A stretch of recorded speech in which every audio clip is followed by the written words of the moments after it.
ஓம் சாந்தி. நாம் தந்தையை வெளிப்படுத்தக்கூடிய சேவை செய்கின்ற ஆத்மா.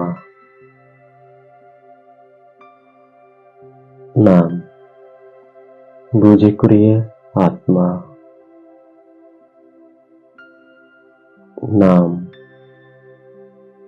ஆன்மீக அலௌகீக குஷியில் இருக்கும் ஆத்மா.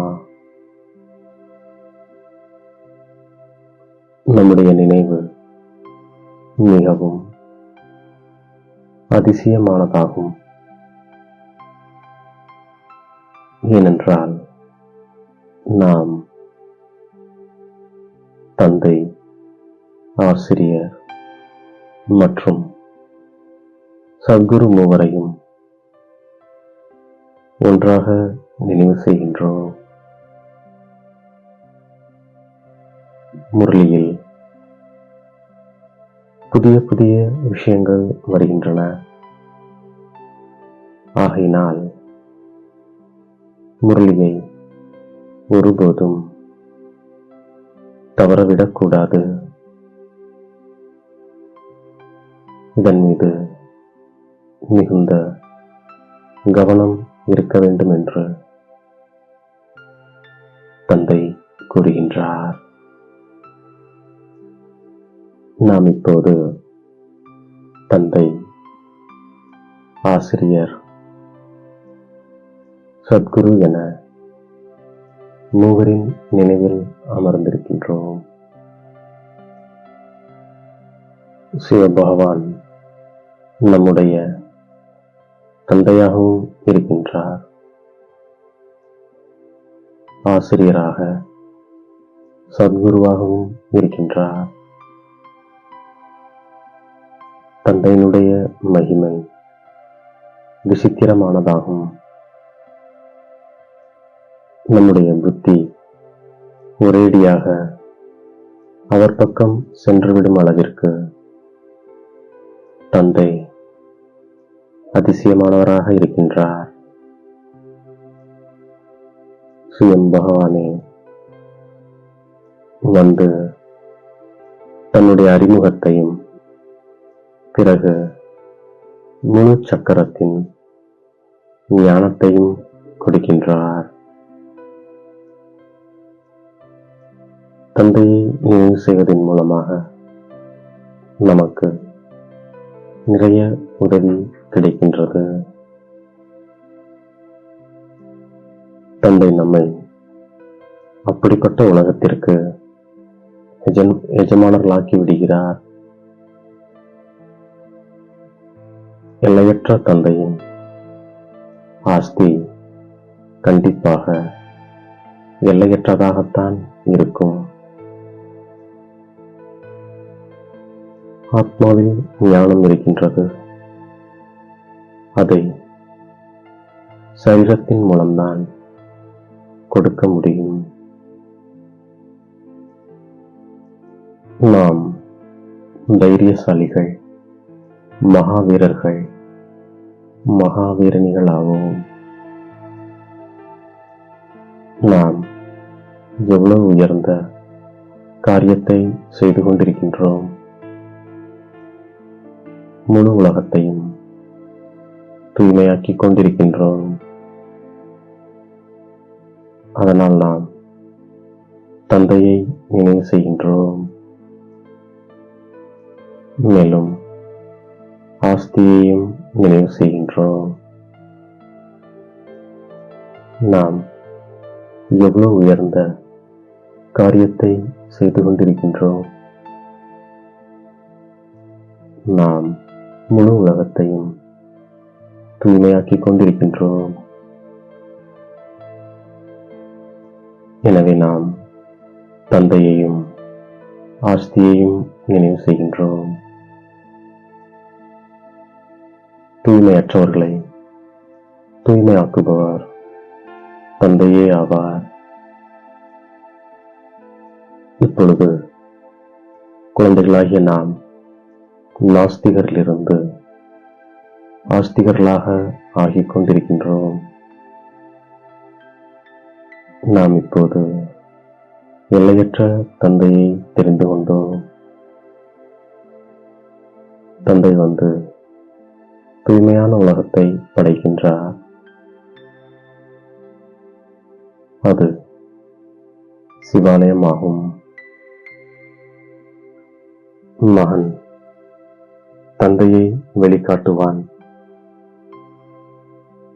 பிறகு மகனை தந்தை வெளிக்காட்டுவார்.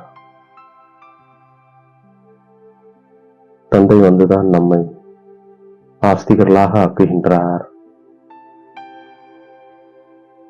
நாம் எப்பொழுதும் ஞானத்தை சிந்தனை செய்து மகிழ்ச்சியோடு இருக்கின்றோம். தந்தைதான் பாக்கியசாலி ரதத்தில் வந்து நமக்கு படிப்பிக்கின்றார். தந்தையின் நினைவின் கூடவே நமக்கு ஞானமும் தேவைப்படுகின்றது. தந்தை வந்து அனைவரையும் சத்கதி அடைய செய்கின்றார். பாரதவாசிகள்தான் அனைத்து சாஸ்திரங்களையும் ஏற்றுக்கொள்கிறார்கள். அனைவருடைய சித்திரங்களையும் வைத்திருக்கிறார்கள். ஒரு சிவனுடையதுதான் கலப்படமற்ற பக்தியாகும். ஞானமும் ஒரு சிவத்தந்தையிடமிருந்துதான் கிடைக்கின்றது. இந்த ஞானமே வித்தியாசமானதாகும். இதனை ஆன்மீக ஞானம் என்று சொல்லப்படுகின்றது. நாம் நல்ல விதத்தில் தாரணை செய்து முடிச்சு போட்டு வைத்துக் கொள்கின்றோம். பிறகு கைகள் படும்போது நினைவிற்கு வருகின்றன. முக்தி இருக்கிறது என்றால் ஜீவன் முக்தியும் இருக்கின்றது. இது அசாதாரணமான படிப்பாகும். தூய்மை பூஜைக்குரியவராக ஆக்குகின்றது. எண்ணத்தாலும் எவருக்கும் நாம் எதிர்மறை எண்ணம் வராமல் பார்த்துக் கொள்கின்றோம். யதார்த்தமற்ற சொல்லும் நாம் பேசாமல் இருக்கின்றோம்.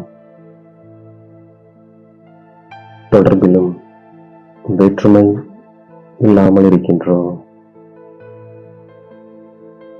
அனைவருடனும் நல்லதொரு சம்பந்தத்தில் இருக்கின்றோம்.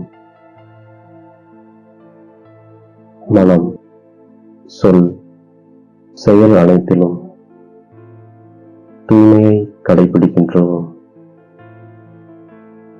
அதனால் நாம் பூஜைக்குரியவராக ஆகின்றோம். நாம் பரம பூஜைக்குரிய ஆத்மா என்ற இதை நினைவினால் தூய்மையினும் அஸ்திவாரத்தை உறுதி செய்கின்றோம். அழியக்கூடிய கௌரவத்தை விட்டுவிட்டு ஒரு பைசா அளவு கூட மதிப்பில்லாத நிலையிலிருந்து நாம் இப்போதும் முழு ரூபாய்க்கு ஒப்பானவர்களாக ஆகிக் கொண்டிருக்கின்றோம் என்ற அலௌகீக போதையில் இருக்கின்றோம். சுயம் பகவான் நமக்கு கற்பிக்கின்றார். நம்முடைய படிப்பு தூய்மையானது, புதுமையானது. நாம் ஆஸ்திகர்களாக ஆகி தந்தையை வெளிப்படுத்தக்கூடிய சேவையை செய்கின்றோம். தூய்மையிலும் அஸ்திவாரம் மூலம் எப்போதும் உயர்ந்த செயல் செய்யும் பூஜைக்குரிய ஆத்மா நாம். நாம் ஆன்மீக அலௌகீக குஷியிலிருந்து மனதாலும் உடலாலும் நடனமாடிக்கொண்டிருக்கும் ஆத்மா நாம்